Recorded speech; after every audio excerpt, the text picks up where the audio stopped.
এটা কি আপনারা লক্ষ্মীর ভান্ডার বলেন? বলেন কি নাকি বলেন? এটা হচ্ছে মুসলমানের ভান্ডার, আর এটা মুসলমানের ভান্ডার।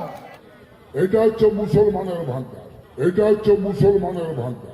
মুখ্যমন্ত্রী লক্ষ্মীর ভান্ডারকে বিজেপির বিধায়ক অমরনাথ শাখা মুসলমানদের ভান্ডার বলে আখ্যা দেন। আর যে ভিডিও সোশ্যাল মিডিয়া ভাইরাল, তৃণমূলের অল বেঙ্গল তৃণমূল কংগ্রেস ফেসবুক পেজেই এই ভিডিওটি আপলোড করা হয়েছে এবং যেখানে ধিক্কার জানিয়েছে তৃণমূল কংগ্রেস। তবে শুধু তাই নয়, সামনেই বিধানসভা নির্বাচন, আর তার পূর্বেই বিভিন্ন রাজনৈতিক দল মাঠে নেমে পড়েছেন আর শুরু হয়েছে ভুল ধরাধরির খেলা।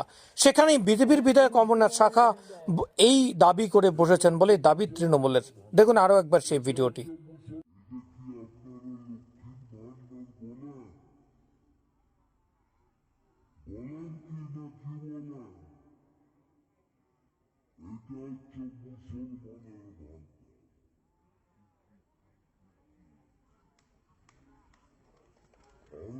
মুসলমানের